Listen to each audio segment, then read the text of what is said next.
Saludamos a los que se han conectado a través de nuestra plataforma y deseamos que sea un tiempo también de bendición en sus vidas. Y nosotros pues vamos a seguir con este estudio acerca del bautismo en el Espíritu Santo. Señor, te damos muchas gracias, Jesús. Gracias por tu bendita presencia. Gracias por tu unción sobre y en nosotros. Gracias, Señor, por la grandeza y la bendición de ese glorioso misterio que es la Trinidad. Tu Padre, el glorioso Hijo, Señor y Salvador de nuestras vidas, y el glorioso Dios Espíritu Santo que nos ha regenerado, que nos enseña la Biblia, que toma del Padre y del Hijo y nos lo da a conocer, que realmente llena nuestros corazones y nos lleva a una plenitud de vida. A Él también le damos las gracias y le honramos, como honramos al Padre y como honramos al Hijo, pidiendo, Dios, que nos deas más sabiduría, más discernimiento de tu verdad, de tu palabra, de todo aquello que viene y que tiene que ver contigo. En el nombre precioso de Jesucristo. Amén, Señor. Bueno, vamos a abrir nuestras Biblias en el capítulo 4 del libro de los Hechos.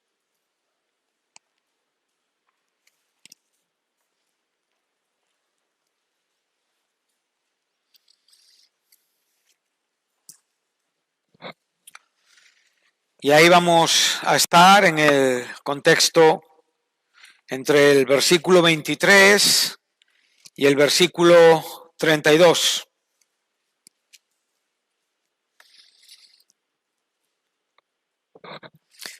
Estamos haciendo juntos un estudio temático acerca de la doctrina del bautismo en el Espíritu Santo. No debemos de confundir hacer un estudio temático de lo que el bautismo en el Espíritu Santo es en la Biblia con un estudio del Espíritu Santo, lo cual sería un tema mucho más amplio. Nosotros estamos centrados y concentrados en una verdad escritural importante, una verdad bíblica, una verdad que aparece aquí en la Escritura y una verdad que en nuestra iglesia, en nuestra obra, necesitamos comprender mejor. Hay algo que yo soy consciente y a la vez siento cierta responsabilidad por el cierto descuido o la cierta omisión o el cierto silencio que ha habido acerca de una verdad tan importante y tan contundente. En estos últimos tiempos he hablado con algunos cristianos que sorprendentemente me hablaron de su experiencia. Me dijeron, yo fui bautizado tiempo después de mi conversión, recuerdo mi experiencia. Pero también soy consciente de que muchas personas tienen mucha duda acerca de esta experiencia y tratan de encontrar respuestas en el Señor para aquello que le preocupa o que le inquieta. Por otro lado, hemos sido muy golpeados por una formación cuando todavía las vidas de los creyentes no estaban formadas. A veces el vacío espiritual, donde realmente la actividad de iglesia en cuanto al ministerio, ya sea el trabajo pastoral, etcétera, como otro tipo de trabajos, se ve en cierta manera escaso y eso genera que cada creyente haga un poquito la guerra por su cuenta y trate de vivir su propia teología, lo cual es un derecho porque evidentemente la vida personal en Cristo es algo fundamental e importante. Es algo, como digo, que no debe de ser nunca perdido. Tu vida personal, tu intimidad con Dios, quién eres en Cristo Jesús, esto nunca puede negociarse para que ningún hombre ocupe un lugar en tu corazón o en tu vida que realmente desplace tu derecho a tu fe en Cristo. Eso es algo que nunca se debe de permitir y sabemos que a veces hay abusos, sabemos que a veces hay maltrato, sabemos que a veces las personas no saben tratar a las personas, sencillamente hay un sistema de reglas que hay que aplicar y no importa cómo la gente se sienta, sencillamente hay que decirles lo que hay que hacer, lo que está bien, lo que está mal y todo esto, claro, a veces lo que genera es mucho más desastre que bien. Eso no significa que el sistema regulador de aquellas cosas que son correctas o incorrectas sea necesariamente malo, porque necesitamos evidentemente de cosas en las que por las que regirnos, en las que enfocarnos para poder hacer las cosas como debemos, ¿sí? Pero es verdad, como digo, que en esta personalización ha habido un tipo de teología que sin ser conocida se ha abrazado como una verdad al corazón. Y a veces un niño pequeño, cuando no está preparado para comer alimentos de toda clase o para discernir si hay espinas o si hay huesos o si hay algunas cosas que hay que verlas en una manera anticipada, a veces esto no lo percibe. Y entonces lleva sobre él mucha verdad doctrinal que sin darse cuenta está formando su vida, pero no la está formando. En realidad no hay un equilibrio, no hay una posición firme, hay una multitud de doctrinas que en muchos casos ni se llevan bien entre ellas.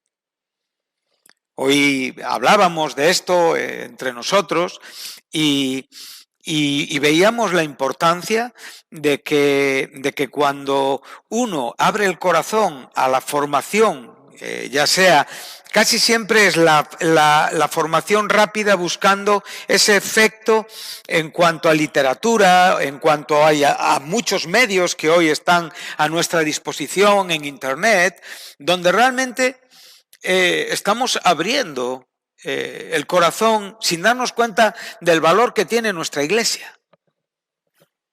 Porque nos estamos perdiendo un asunto muy importante. Entonces, si tu iglesia, lo que llamas tu iglesia, evidentemente tiene una doctrina que es sana, que es bíblica y que es correcta y que realmente a ti en tu formación te puede hacer bien, siempre es una gran bendición conocer cuál es la doctrina de tu iglesia. Y a partir de ahí, entonces, tú puedes, oler diferentes colonias, puedes buscar diferentes gustos, pero primero tienes que tener una personalidad bíblicamente definida. Y a veces pensamos que por 8 o 9 años o 10 en Cristo ya hay una personalidad y esto no funciona así. Posiblemente es un tiempo en el que tú todavía estás formando, evidentemente, tu personalidad en Cristo. Entonces hoy hay cositas que para mí son urgentes recordarlas, son urgentes enseñarlas y debemos de verlas con la importancia que tienen. Por otro lado, necesitamos que la verdad venga a darnos una idea experimental de la vida para que a la vez la propia experiencia predique la verdad, pero una verdad que tenga vida, no que a ti te digan, mañana tienes que hablar y tú busques, organices en tu libreta y de repente te plantes delante de la gente, pero no estás hablando vida. Estás hablando cosas que están aquí, que la gente sabe, que no sabe, pero no tienes vida en tu palabra. Y eso te debe de preocupar, porque estás volviéndote muy racional. Estás empleando tu mente para comprender a Dios. Y está muy bien. La mente está dentro del pack que el Señor nos dio para comprenderle. Pero principalmente la comprensión de Dios viene por Dios mismo. Y ese es el Espíritu Santo quien nos enseña quién es Dios y quien realmente nos da una idea no solamente intelectual, sino también experimental en cuanto a la propia emoción, en cuanto a la propia vida, que es mucho más que nuestra propia mente. Y aquí es donde tenemos que tomar un poco en serio las cosas, hacernos algunas preguntas. ¿Estamos llenos? ¿Nos sentimos llenos de Dios? Yo a veces escucho, estoy en conversaciones y veo un vacío importante en la gente, veo vacío en las conversaciones, veo expresiones que son puramente racionales. Cuando lo que vemos en la Biblia que proviene de Dios es muy explosivo, es muy espontáneo, es muy poderoso, es muy claro. Es como algo que realmente hace que el corazón se encienda y claramente identificamos como aquellos hombres que iban camino de Emaús, como el corazón les ardía, escuchando a ese compañero de camino que posteriormente se les reveló y era el Cristo resucitado. Pero ahí ha habido un encuentro, ¿no? En el sentido de que el lenguaje de Jesús fue comprendido en el corazón de los discípulos. ¿Por qué? Porque ha habido ahí algo que se unió y que produjo un milagro informativo. Amén. Produjo un milagro en cuanto a una comunicación. No era algo que se estaba valorando. Cuando se estaba valorando, el Señor les dijo: insensatos y tardos de corazón para creer. Ese puedo ser yo y ese puede ser tú hoy. Tú puedes encontrarte como esos discípulos retardando una creencia de gran valor espiritual que tiene que ver con tu futuro y con tu ministerio. Y cuando se produce esa simbiosis, cuando se produce esa afinidad, cuando realmente se produce ese feeling espiritual entre el Señor y nosotros, entonces de repente nos damos cuenta que el corazón está ardiendo y que la palabra es viva y es eficaz. De esto estamos hablando. Entonces, estamos hablando de una doctrina que es fundamental. Hemos visto claramente, hemos desarrollado aspectos técnicos, hemos desarrollado aspectos aclarativos, pero todo esto tiene que ser llevado a un punto donde realmente el corazón abrace la verdad y la verdad explote en el corazón. Y tú, si no has vivido esta experiencia, que el Señor te permita vivirla. Yo no te voy a ofrecer el bautismo en el Espíritu Santo por mi mano. Yo no soy el dueño de esto. Es una gracia de Dios. Yo creo en orar, yo creo en imponer las manos. La Biblia lo dice.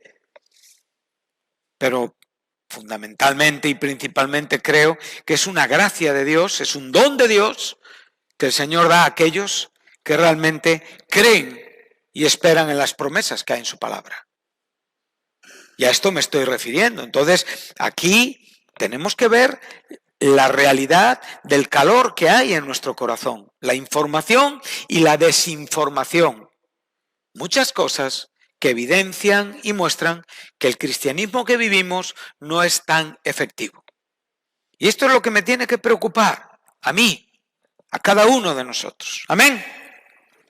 Entonces no estamos haciendo una batalla, no estamos haciendo una defensa doctrinal de nada, no, estamos haciendo una apología santa, estamos haciendo una cruzada santa de aquello que realmente entendemos que es necesario para nuestra iglesia, ¿sí? Entonces sabemos perfectamente que tenemos una idea claramente aceptada, que se ha introducido posiblemente en la vida de los que estamos aquí, donde la salvación y el bautismo en el Espíritu Santo son una sola experiencia en un solo momento. ¿Sí? Pero si tú te paras por un momento a pensar en 1 Corintios 12:13, solamente por un momento, trae a la memoria este texto. Sabemos lo que dice: todos por un espíritu fuimos bautizados en el cuerpo de Cristo. ¿Sí? Ahí sabemos el aspecto técnico, quién bautiza y el elemento donde somos bautizados. Es el Espíritu Santo, pero no nos olvidemos que Cristo también es quien nos introduce en su cuerpo. Y eso le da una connotación importante a ese texto. Pero recuerda que la segunda parte de ese versículo dice: y a todos se nos dio a beber del mismo Espíritu. Entonces, ¿qué tenemos aquí? ¿Un paralelo con un mismo significado bajo dos metáforas? ¿O sencillamente tenemos dos metáforas que se amplían, que realmente se potencian significativamente la una a la otra. En una no tenemos duda, en una se nos está enseñando, entramos a formar parte del cuerpo de Cristo. La iglesia, nacemos de nuevo, pero se nos dio a beber del mismo espíritu. Ese verbo ahí está hablando de regar todo un campo. Recuerda las palabras de Jesús en cuanto al corazón del que creería en él. Por lo tanto, a veces podemos ver que el propio texto que a veces defiende una idea, a la vez, si somos un poquito estudiosos y profundos con él, no está negando otra.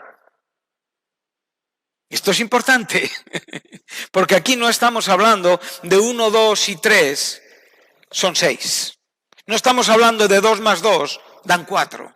Estamos hablando de que la palabra de Dios realmente cuando la estudiamos y cuando la vemos nos lleva a una amplitud que a veces puede ser sorprendente, ¿sí? Entonces hemos visto juntos que el Espíritu Santo, que el bautismo en el Espíritu Santo es una experiencia subsiguiente, diferente en naturaleza y propósito, diferente en tiempo al nuevo nacimiento, a la conversión, a la salvación, que sucede tiempo después de que tú eres creyente o en determinado momento posterior, muy cerquita, pero siempre después de tu conversión. Y en este sentido, nosotros tenemos el testimonio de la propia palabra de Dios, donde un libro entero, como es el libro de los Hechos, nos lleva una y otra vez a la misma idea. Evidentemente, la idea doctrinal que va en contra del bautismo en el Espíritu Santo como una idea que queda únicamente con los pentecostales, con la gente que le gusta hacer jaleo en la iglesia. No, por favor, no debemos de pensar estas cosas. Ni tampoco debemos de creer que en Azusa, en esa calle donde se produjo ese avivamiento por parte de William Seymour, fue un avivamiento real. Pero es que 100 años antes hubo un avivamiento en Gales. Hubo muchos avivamientos en la historia de la iglesia. Por lo tanto, nosotros no estamos únicamente dirigiendo nuestra vista o tratando de identificarnos con un determinado sistema o denominación. Nosotros hemos aprendido del apóstol Pablo. Yo no soy de Pablo, yo no soy de Apolos. Yo no soy de Cefas ni soy de Cristo en una manera malentendida. No decía esto el apóstol. A mí no fui bautizado en el nombre del pentecostalismo. Fui bautizado en el nombre de Jesucristo. Pero el bautismo en el Espíritu Santo es más que una idea pentecostal. Pentecostés es una fiesta judía. Sencillamente tipificaba y proféticamente significaba, era la tercera fiesta después de la Pascua. Pascua, primicias, Pentecostés, los panes sin levaduras está incluido en la Pascua. Hablaba sencillamente de 2 panes que eran ofrecidos, tipificando a judíos y a gentiles dentro del cuerpo de Cristo. Esto lo habla muy bien Pablo en Efesios y en Colosenses y en muchas de sus cartas. Por lo tanto, Pentecostés fue una fecha, una circunstancia que tenía que ver con los 120 que estaban en el aposento alto. Los siguientes hombres y mujeres que fueron bautizados en el Espíritu Santo no fue en esa fecha. Por lo tanto, nosotros no estamos dando fuerza a Pentecostés, estamos dando fuerza al bautismo en el Espíritu Santo, hermanos. Esto es lo que nos importa. Esto es lo que realmente es interesante. Entonces, cuando nosotros valoramos y pensamos y podemos ver que sucesivamente una y otra vez se nos enseña esta verdad histórica en el libro de los Hechos, nosotros no vamos a quedarnos únicamente con la idea de que hay que ir a la totalidad de las Escrituras. No, hay que ir a la totalidad de las Escrituras, pero el bautismo en el Espíritu Santo es una doctrina que aparece en ciertas porciones de las Escrituras. Y el resto de la Escritura no lo niega. Amén. Entonces, como hemos visto, el Antiguo Testamento, los Evangelios, profetizan. El libro de los Hechos nos da la teología principal a la propia experiencia. Y las epístolas de Pablo, epístolas de Juan o epístolas de Pedro dan por hecho que eso ha existido. Los capítulos 11 y 14 de la primera carta a los Corintios hablan de que Pablo da por sentado de que esta iglesia tenía dones. Y eso es una evidencia de que el Espíritu Santo estaba actuando en la iglesia de Corinto. Sí. Vamos a abrir, como digo, nuestro capítulo 4 del libro de los Hechos. Y he querido pararme un poquito en este capítulo porque lo considero de vital importancia. Creo que tenemos mucho que todavía aprovechar de aquí. Hemos ido por la primera experiencia, hemos estado en el capítulo 2, versículo 4, donde los apóstoles y los hombres que estaban con ellos y mujeres en el aposento alto fueron bautizados el día de Pentecostés. Hemos estado en Samaria, eso lo tenemos en Hechos 8. Hemos podido estar con el apóstol Pablo, lo tenemos en Hechos 9. Es muy curioso que no lo mencioné aquí, pero sí creo que merece la pena que los viejos manuscritos de la historia de Felipe y del eunuco en el último versículo, en el penúltimo versículo del capítulo 8, los manuscritos más viejos, curiosamente vienen a decir esto, que el etíope fue lleno del Espíritu Santo y un ángel arrebató a Felipe. Eso está ahí, Y no me lo estoy inventando. Nuestra Reina Valera no nos lo presenta así, la Biblia textual tampoco, la versión de las Américas tampoco, pero los manuscritos más antiguos hablan esto. Y dicen literalmente porque dice que el eunuco continuó su camino con gozo. Sí, un gozo evidentemente que es consecuencia de la salvación. Sí, pero estamos viendo que en el libro de los Hechos la salvación y el bautismo en el Espíritu Santo sucede simultáneamente, rápidamente. Uno sigue al otro. Vemos que hay días de diferencia, ¿sí? Vemos que hay poco tiempo de diferencia en la propia experiencia. Entonces, no tengo duda de que ese hombre posiblemente, aunque no tengo el texto en mi Reina Valera, sí os comunico que en los viejos manuscritos nos los pone en esta manera, que el eunuco fue lleno del Espíritu Santo y un ángel arrebató a Felipe. Después tenemos a los romanos, la casa de Cornelio. 10 años después vemos exactamente la misma experiencia y ahí no estuvimos. Como tampoco estuvimos en el capítulo 19, 25 años después, en Éfeso, en Turquía.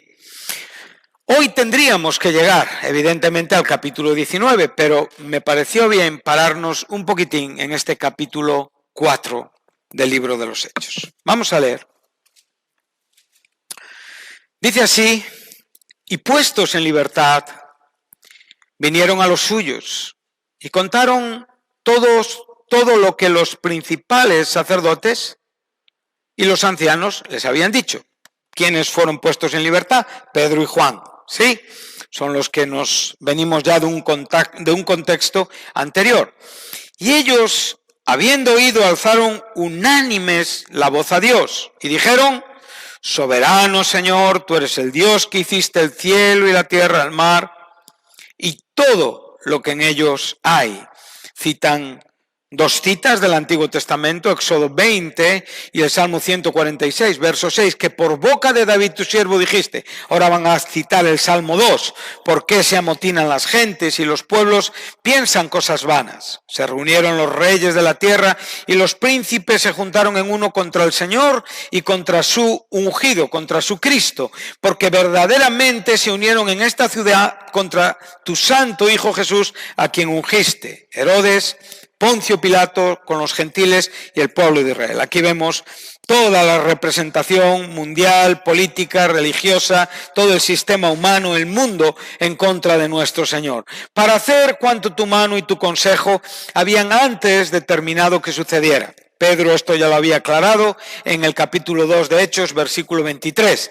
Ahora, Señor, mira sus amenazas y concede a tus siervos que con todo denuedo hablen tu palabra. Qué importante esto que tenemos ahora, ¿no?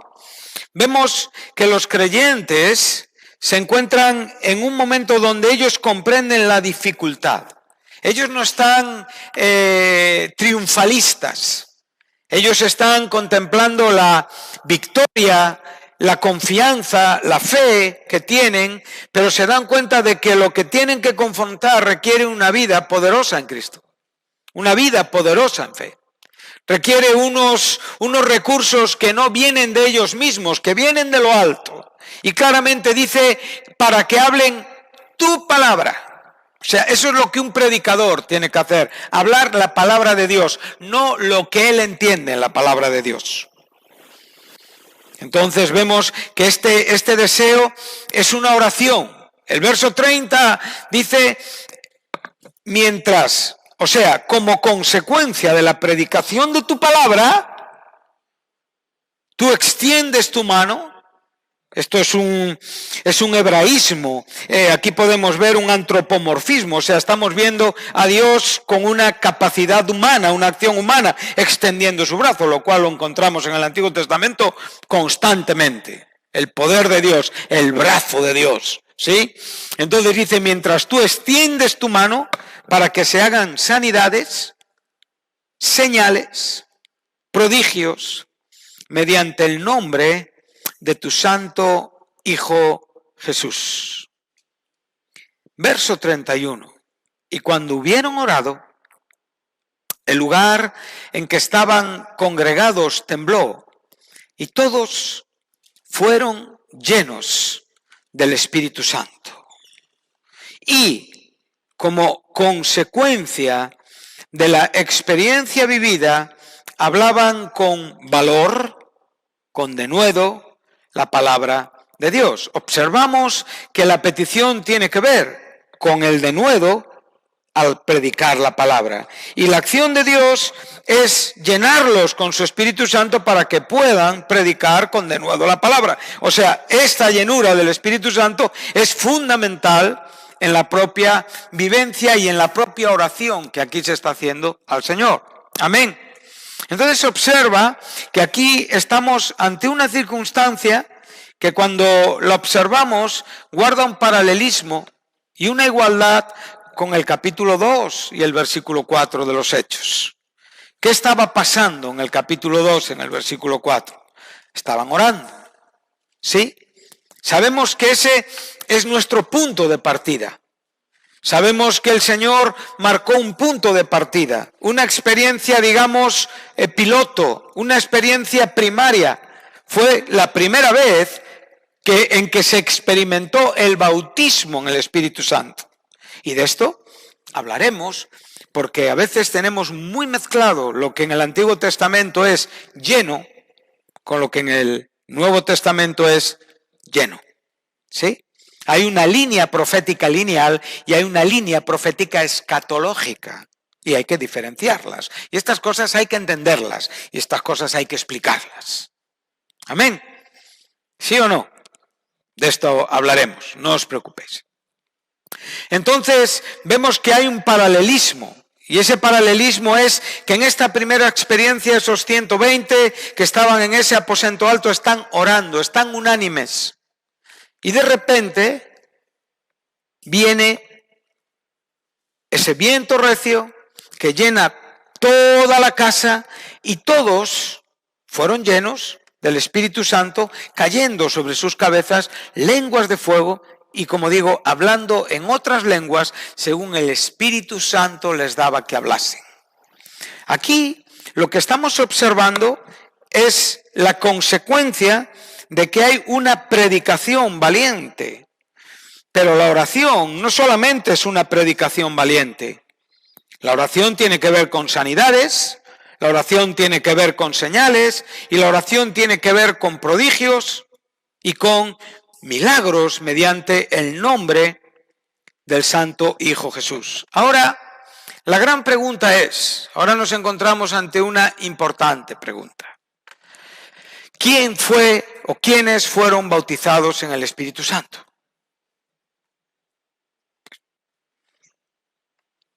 Evidentemente, debemos de tener una respuesta. Y debemos de tener una respuesta que satisfaga bíblicamente aquello que es correcto y aquello que realmente es aceptable por la propia Escritura. No es cuestión de razonamiento o de opinión, no es una cuestión de intuición, no es una cuestión de, bueno, a ver, no, tenemos que por la propia palabra, en cierta manera, despejar la X para poder comprender esto. Hay muchas personas que a veces el término llenura del Espíritu Santo con bautismo en el Espíritu Santo lo tienen un poco mezclado. Y es por la falta de argumento explicativo. Muchas veces pensamos que el creyente es bautizado muchas veces en el Espíritu Santo. A veces sencillamente a ese bautismo le llamamos llenura. Pero para Lucas, la llenura del Espíritu Santo, cuando él está diciendo llenos del Espíritu Santo, es equivalente al bautismo pentecostal. Lucas no hace ninguna diferencia. Realmente nosotros, si tenemos que explicar llenura y bautismo y darle una idea diferente o modificada, vas a tener que encontrar una explicación bíblica para ello. Y esto es importante lo que estoy hablando, ¿no? Entonces ahora aquí la pregunta es, ¿fueron bautizados los 120 de nuevo? ¿Fueron llenos los 120 y alguno más? ¿La llenura o el bautismo que sucedió en Pentecostés ya se había apagado? ¿Les pasó como a Moisés cuando bajaron de Sinaí? ¿Que ya el brillo de su cara había empezado a menguar? ¿O sencillamente la experiencia era para otros? Todas estas cosas tenemos que encontrar respuestas. Estamos viendo que el bautismo en el Espíritu Santo es una experiencia específica y concreta. No sucede 3 veces en la vida. O sucede o no sucede. Tú eres salvo o no eres salvo. Tú no puedes decir, yo nací en Cristo ayer, pequé, me arrepentí, volví a nacer de nuevo. No, esto es todo un lío teológico que muchas veces la gente no sabe ni lo que dice. Si has nacido de nuevo, has nacido de nuevo. Y si tú pecas, te tienes que arrepentir para volver al Señor, y si tú te mantienes en tu pecado, debes de cuidar cuál va a ser el fin de tu destino. Pero si tú eres creyente, para ti hay un arrepentimiento. Hay gente que es bautizada en el Espíritu Santo y evidentemente sus vidas se apagan y se enfrían, pero eso no significa que no hayan tenido esta experiencia. David rogó, devuélveme el gozo de tu salvación. ¿Por qué? Porque realmente había sido salvo, ¿no? Pero el pecado le había quitado esa vitalidad interior. Entonces el asunto no tiene que ver con tu situación hoy. El bautismo en el Espíritu Santo como consecuencia es la norma, sería que tu vida fuera una vida plena como la de los apóstoles hasta el fin de tus días. Porque esa es la razón por la cual el Señor te bautiza, si tú verdaderamente crees en esta verdad bíblica. Pero el asunto tiene que ver con cómo tú mantienes la vida espiritual. Entonces, observa que en el capítulo 5 de la carta a los Efesios, verso 18, todos conocemos este texto, ¿no? Pero no ir ahí porque estamos en Hechos 4. Sabemos lo que dice. No os embriaguéis con vino, en el cual hay disolución, antes sed llenos del Espíritu Santo. Observa que la traducción de Tyndale, que fue un teólogo inglés que tradujo la Biblia al inglés, dice esta expresión, llenos hasta rebosar. O sea, completamente llenos del Espíritu Santo, o sea, llenos hasta rebosar. Esta es la idea que esta traducción tiene, lo cual me parece una idea maravillosa. O sea, viene a decir que no es la cantidad del Espíritu Santo que uno puede contener, sino cuánto del Espíritu Santo está moviéndose en la vida de uno hacia otros. Evidentemente, ¿sí? Entonces, aquí no tenemos un mandamiento moral cuyo enfoque principal tiene que ver con no emborracharse. Ese no es el asunto principal en ese versículo. El asunto principal es ser lleno. O sea, ese paralelismo que ahí se nos está enseñando tiene que ver, el énfasis, la fuerza, viene sobre ser llenos del Espíritu Santo. No hay ninguna intención moral, claro, que podemos comprender y llevar el significado de ese versículo con lo que dice, no os embriaguéis con vino, ¿sí?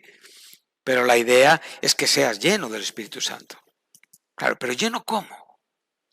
Esa es la gran pregunta que tú te tienes que hacer. ¿Eres un hombre lleno del Espíritu Santo? ¿En verdad vives en esta condición? La norma, la enseñanza, el Nuevo Testamento nos enseña que estos hombres vivían llenos del Espíritu Santo. Que esa era la vida normal que ellos vivían y la experiencia que buscaban para otros.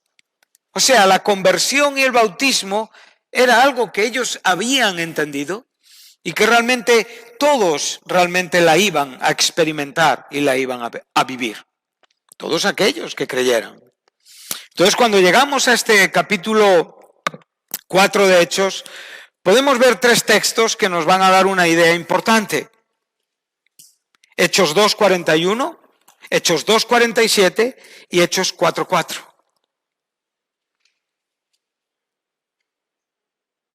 Hechos 2:41, Hechos 2:47 y Hechos 4:4. Nosotros, ¿habéis anotado ya? Muy bien. Hemos visto que nuestro punto de partida le tenemos en la experiencia de los 120, en el aposento alto, ¿sí? Entonces, nosotros ahora seguimos leyendo y vemos a Pedro predicando, ¿sí? Y cuando termina ese primer sermón, el verso 41 lo que te viene a decir es lo siguiente. Así que los que recibieron su palabra fueron, ¿qué? Bautizados y se añadieron aquel día, ¿cómo? 3.000 personas, 3.000 creyentes, de los cuales se nos enseña que eran hombres que perseveraban. Esto no eran las conversiones light que hoy vivimos, que hoy vemos, o sea, eran conversiones que conllevaban vida, una vida inmediata entregada a Dios. O sea, Pablo se convirtió y enseguida predicaba a Cristo. Yo no entiendo la ausencia de ministerios en personas después de 1 año, de 2, de 3, de 4. Deben de considerar qué tipo de vida viven para Dios. Uno puede estar viviendo una vida en reto y no estar viviendo para Dios, Esto puede llegar a ser un engaño importante. Estas personas se convirtieron, fueron bautizadas y perseveraban, o sea, literalmente vivían con los apóstoles en la misma exigencia, en la misma intención, con el mismo corazón y con el mismo enfoque. Gente recién convertida. Entonces aquí tenemos ya 3.000 personas, ¿sí? Vamos a seguir un poquito más adelante, verso 47. Todo lo que sucedía era, el verso 44 nos dice que los que habían creído, ¿cómo estaban? Juntos. Perseveraban unánimes cada día en el templo, partiendo el pan en las casas, comían juntos con alegría y sencillez de corazón, alabando a Dios y teniendo ¿qué? Favor con todo el pueblo. ¿Qué es esto? Eran hombres que predicaban el evangelio, eran hombres que practicaban las buenas obras, eran hombres que exhibían un cristianismo bíblico. Y ahora, como consecuencia de estas vidas, el Señor, porque la salvación es del Señor, añadía cada día nuevos ¿qué? Nuevos creyentes. Pero estos suman a los 3.000. ¿O no? Los 3.000 es la cifra y el dato que hemos recibido antes. Ahora ya tenemos más de 3.000, ¿no? Aquí ya estamos hablando de personas que eran añadidas, no está hablando de uno a uno con cuentagotas, está hablando de conversiones, conversiones multitudinarias. Acabamos de ver 3.000 personas. Ahora seguimos un poquito más adelante, nos encontramos con la curación del cojo, nos encontramos con la predicación de Pedro posterior a la curación del cojo, nos encontramos con la defensa de Pedro y de Juan delante de los sacerdotes en cuanto a la curación del cojo. Y ahora dice el verso 4:4, ¿qué? Pero muchos de los que habían oído la palabra creyeron, y el número de los varones era, ¿cómo? 5.000 hombres. No estamos hablando de mujeres o niños, que también se convertían a Cristo. Entonces, cuando nosotros llegamos al capítulo 4, ¿quiénes son los del capítulo 4? Observa que el verso 23 te da ya la pista y te responde a esta pregunta. ¿A quién vinieron Pedro y Juan? A los suyos. ¿Quiénes eran los suyos? Los apóstoles eran parte de los suyos, pero los suyos eran todos aquellos que estaban juntos y que habían recibido el Evangelio y que se habían convertido a Cristo. ¿Sí? Estamos hablando de muy poquito tiempo después de Pentecostés. No ha transcurrido mucho tiempo. Estamos viendo una verdad maravillosa. Entonces vemos que estos suyos eran ¿quiénes? ¿Quiénes eran? Es que la propia Escritura te lo responde y te lo viene enseñando. Son los miles de creyentes que habían sido convertidos por el propio Evangelio. ¿Sí? Observa que el verso 32 te da la idea correcta. Te dice, este es el sustantivo del verbo llenar. Aquí estamos hablando de una gran multitud. Sí, aquí la Biblia de las Américas habla de congregación. Usa el término congregación. El término griego es pletos. Está hablando de una multitud. De una multitud. Y una multitud no son 100, ni son 200. Aquí la multitud se cuenta por miles. Entonces, ya estamos viendo que realmente hay más gente que 120 los que están experimentando esta experiencia. Por un lado ya hemos identificado el grupo, ¿no? Ahora por otro lado tenemos que identificar si realmente los apóstoles repitieron o sencillamente los apóstoles asistieron a un nuevo bautismo pentecostal de los creyentes. Y ahí es donde nosotros vamos a encontrar sentido común a la propia Escritura. Es algo que tú tienes que encontrar respuesta. Tú tienes que saber si fueron de nuevo bautizados o sencillamente fueron bautizados aquellos que no habían sido bautizados. ¿Sí? Entonces, cuando estamos hablando del verbo, en este caso llenar, estamos hablando de un equivalente al bautismo en el Espíritu Santo. El verbo pimplemi, o el verbo es pleros, creo que la forma plerés. No te líes gramáticamente, el significado es el mismo. Plerés lleva una connotación de perfeccionamiento o consumación o plenitud, pero no es en el sentido del bautismo en el Espíritu Santo. Tanto plerés como pimplemi nos dan la idea de ser llenos literalmente. No hay diferencia gramatical. Sencillamente se utiliza un verbo u otro verbo dependiendo de la frase que se está construyendo. Como en castellano, tú utilizas diferentes verbos para decir lo mismo. No le estás dando una connotación diferente. Entonces, lo que aquí nos encontramos es, fueron llenos. ¿Quiénes fueron llenos? El verso 32 y el verso 23 nos lo ha contestado. Han sido llenos, ¿quiénes? Los suyos y la multitud de los creyentes. Otro asunto importante que va a ser objeto de nuestro estudio es la gran diferencia que vamos a encontrar en el verso 4 del capítulo 2. Observa dónde se produce la experiencia.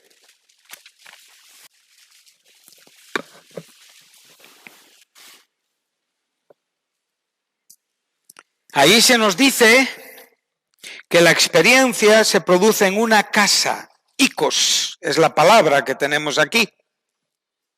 Casa. Pero cuando llegamos al capítulo 4, nos encontramos que aquí no tenemos el término casa. Se nos está hablando del lugar. Aquí tenemos la palabra topos, lo cual nos está hablando de un espacio abierto. En muchos casos sin linderos. ¿Te acuerdas cuando Jesucristo predicó el sermón del monte? ¿A cuántos habló? A una multitud. ¿Sí? ¿Dónde estaba? En una playa. En un lugar abierto para que muchas personas realmente pudieran asistir al sermón de nuestro Señor. En los primeros siglos, en este tiempo, en la iglesia naciente, era bastante común que los creyentes se juntaran en espacios abiertos por la multitud que eran. No había sitio dentro de una casa. Entonces aquí el término nos está enseñando de que eran muchos, de que no estaban en un sitio pequeño. Porque si no, usaría el mismo término que en Hechos 2, casa, un templo, un lugar. Pero aquí estamos hablando de un lugar que, por ejemplo, cuando dice, y fue a un lugar llamado Calvario. Ahí tienes esa palabra, que te está enseñando el énfasis de la amplitud del lugar donde te está. Es un lugar que es grande en metros cuadrados, es grande en superficie.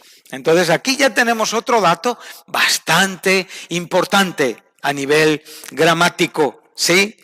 Y ahora tenemos otro dato que también va a ser bastante importante y tiene que ver con el versículo 8 del capítulo 4. Entonces hemos visto, ¿estáis todavía conmigo?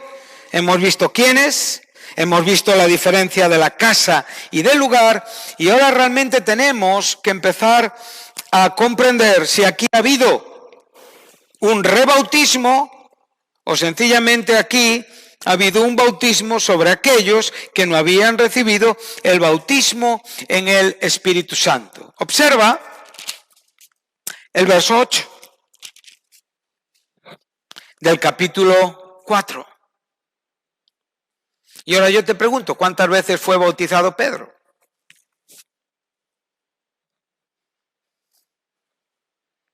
¿Qué te está diciendo ahí?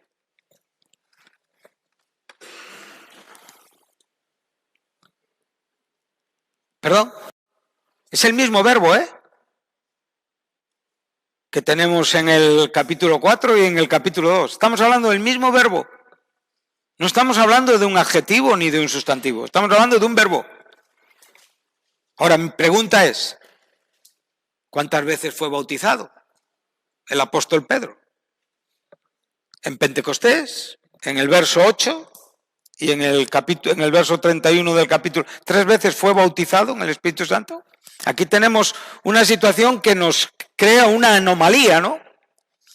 Si los apóstoles fueron rebautizados en el verso 31, que es objeto de nuestro estudio, entonces Pedro, que figura solo aquí, también fue bautizado en este versículo. ¿Qué crees? Es importante entender los tiempos verbales y lo que nos enseñan los tiempos verbales. Lo primero que tenemos que ver es que el tiempo verbal que estamos encontrando es lo que en griego se conoce, y por favor, no te adelantes a pensar que sabes lo que es un aoristo. Un aoristo es muy complejo y no lo sé ni yo. Pero es un verbo que determina una acción que es pasada y que no se repite. Está hecha ahí. ¿Sí? Entonces, la idea reiterativa de una acción tendría que emplear un verbo en pasado. Y sin embargo está usando un aoristo. Un aoristo que, para un dato todavía, si quieres, más técnico, podríamos llamarle un aoristo incoativo o dramático, lo cual nos está hablando de una acción que ha terminado de suceder y es una acción que sencillamente es puntual e irrepetible.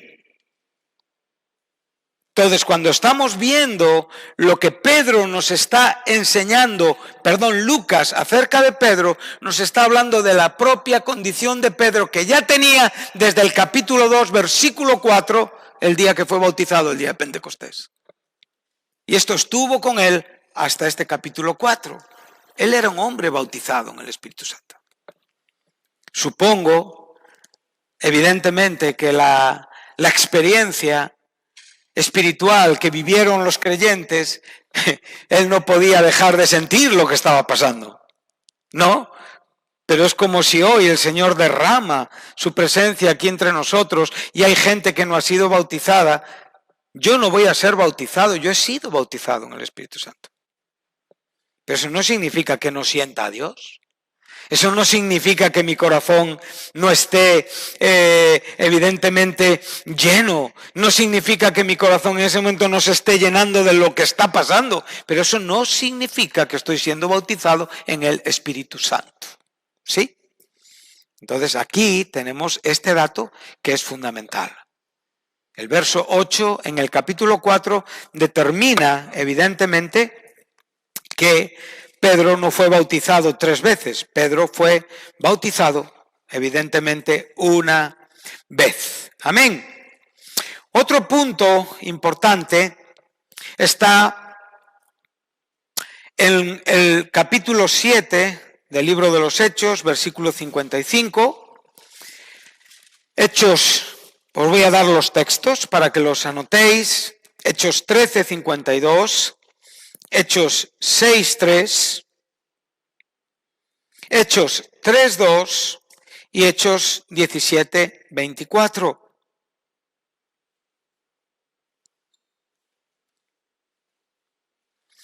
Estamos viendo que el verbo o la acción verbal nos está hablando de una acción puntual y que en muchos casos está dándonos un entendimiento de un estado o de una condición.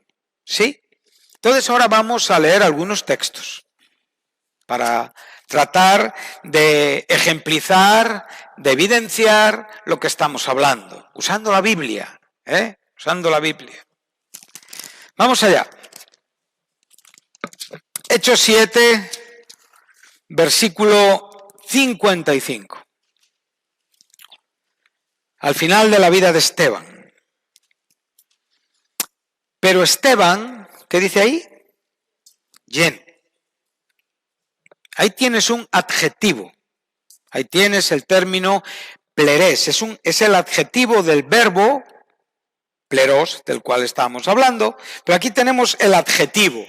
El adjetivo califica. Podríamos incluso decir que estamos hablando de una expresión sustantivada. ¿Sí? Está calificando. Algo que califica está dando una idea de algo estable. De algo que realmente está. Es como decir, esta pared está pintada de gris. O esta pared es gris. Estamos diciendo de algo que habla de un estado o de una condición. ¿Sí? Ahora observa que aquí se está usando un adjetivo. Si me has seguido, en el capítulo 4, verso 8, donde dice Pedro lleno, estamos usando un verbo. ¿Sí? Pero ahora pregunto yo, ¿está siendo bautizado en el Espíritu Santo aquí Esteban? ¿Qué es lo que nos está enseñando?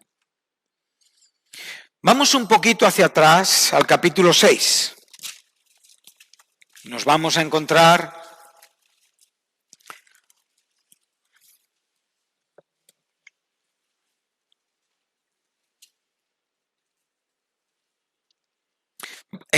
el mismo adjetivo, ¿vale? Ahora van a determinar la elección de los diáconos, ¿sí?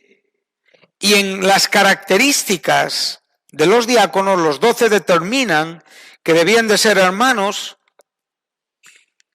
que tuvieran buen testimonio, llenos del Espíritu Santo, llenos de sabiduría, a quienes encarguemos este trabajo. Verso 8. Esteban, lleno de gracia y hacía grandes prodigios y señales entre el pueblo. Evidentemente, nos está hablando de un hombre que era lleno de ¿qué? ¿Lleno de qué? De sabiduría. Estamos viendo que era un hombre de un hombre lleno de y de poder. Ahora, mi pregunta es, Esteban, evidentemente, fue un hombre bautizado en el Espíritu Santo, porque Esteban estaba entre los conversos que evidentemente fueron ganados para Cristo, ¿sí? Ahora, mi pregunta es más lleno en el momento en el que es elegido o ya está lleno cuando es elegido?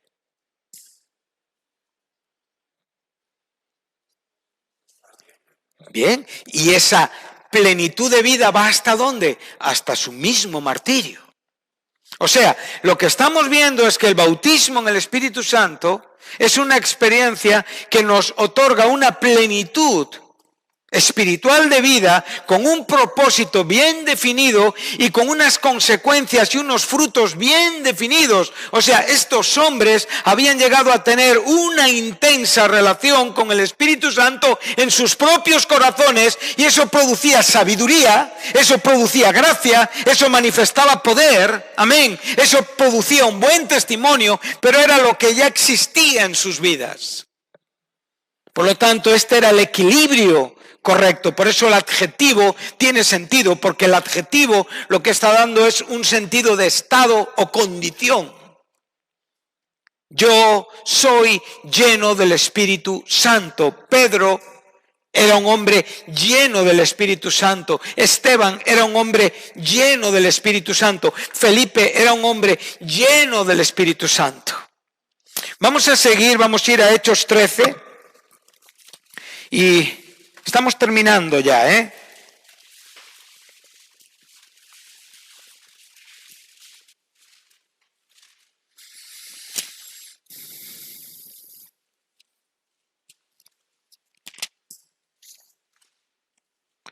En el verso 52.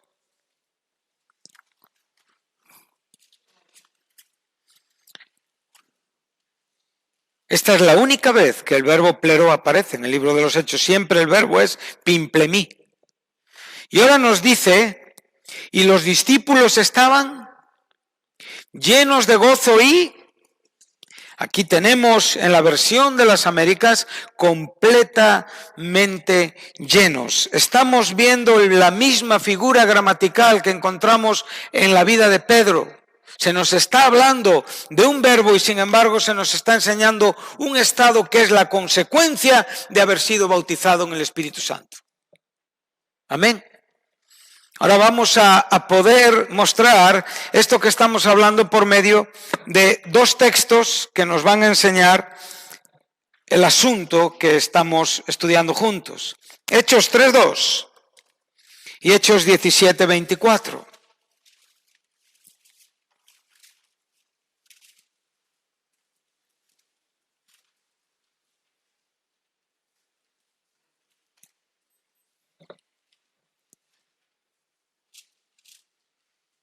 ¿Qué dice? Hechos 3:2.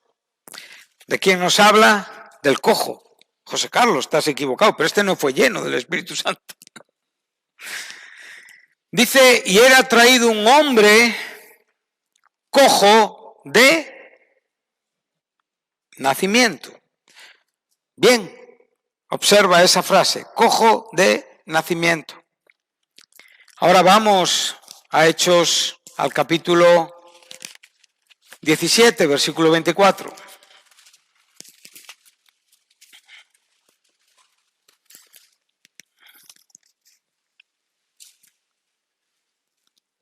Y este texto va a dar todavía una fuerza explicativa. Dice así: el Dios que hizo el mundo y todas las cosas que en él hay, siendo. ¿Sí? Entonces, ¿ahí qué verbo tienes? Tienes el verbo ser, ¿sí?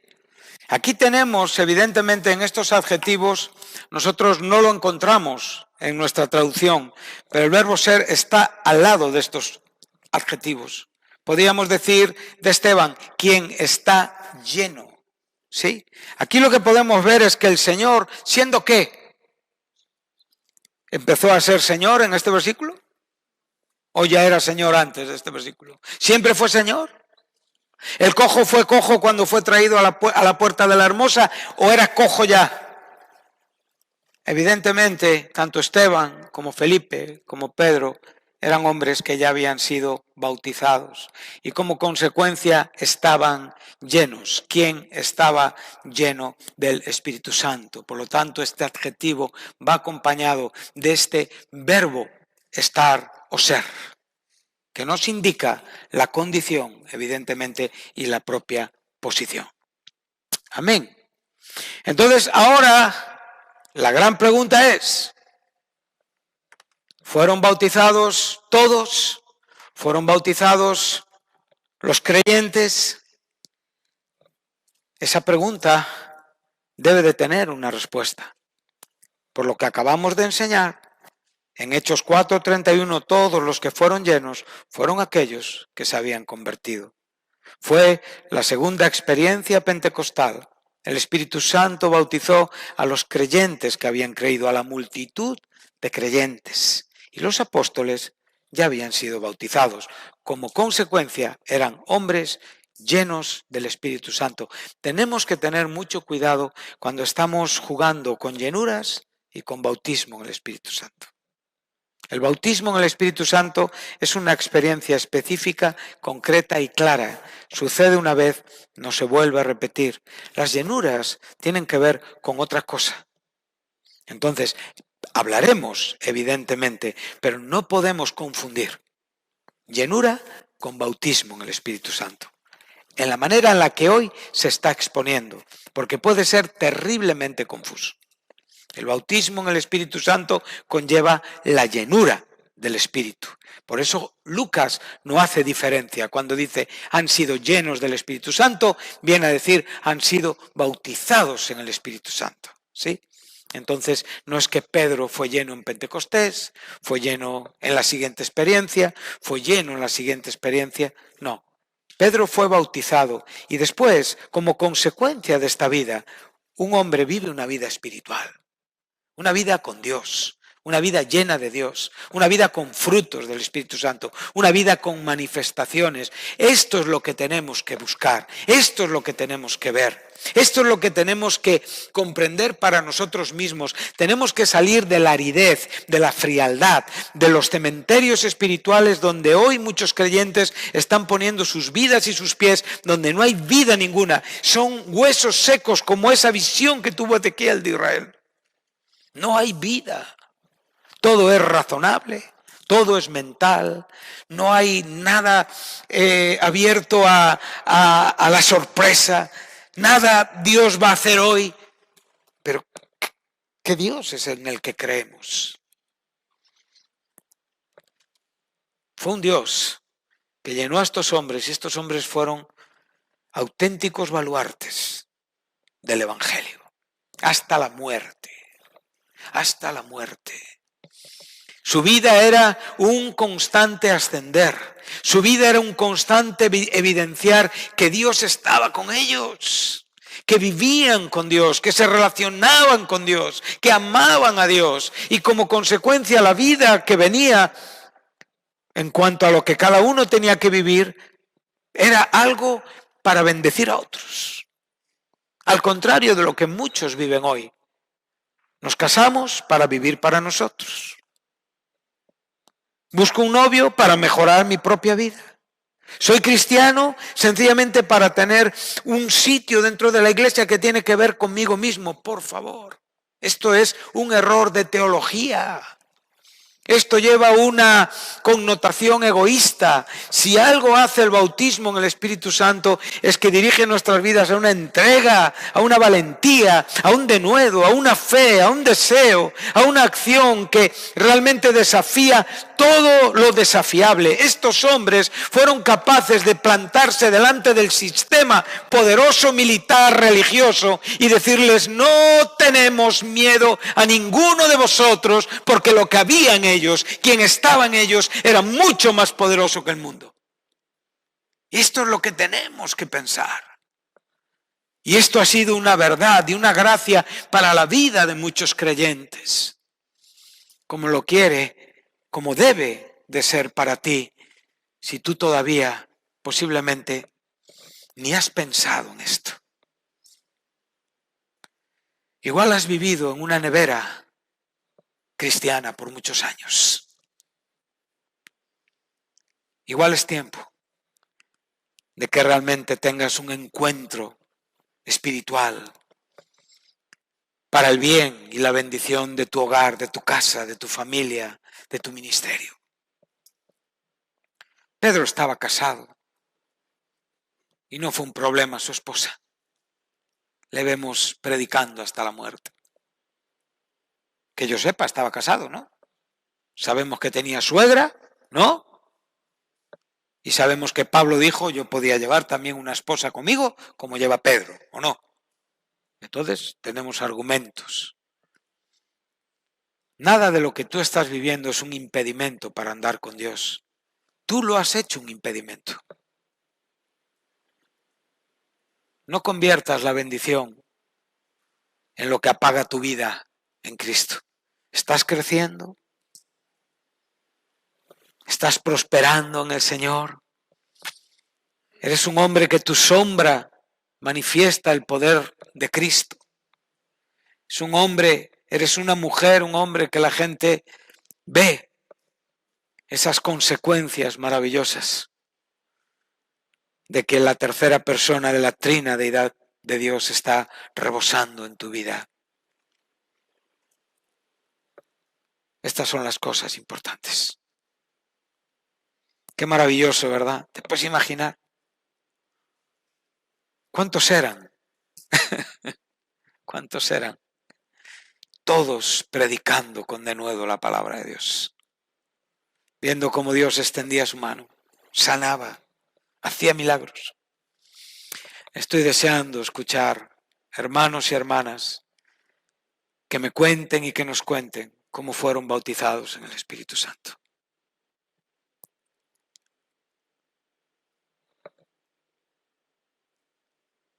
Recuerda que otros también pueden serlo.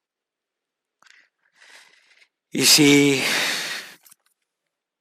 una mala praxis o comprensión teológica te está privando de una experiencia tan maravillosa, entonces permíteme que te reconvenga y que te anime a revisar un poquitín la universidad donde tú estás estudiando y qué es lo que estás aprendiendo. Pero creo que esto es muy bueno y es muy especial. Amén. Pues hasta aquí. Hasta aquí a las personas que nos han seguido y damos gracias a Dios por este tiempo.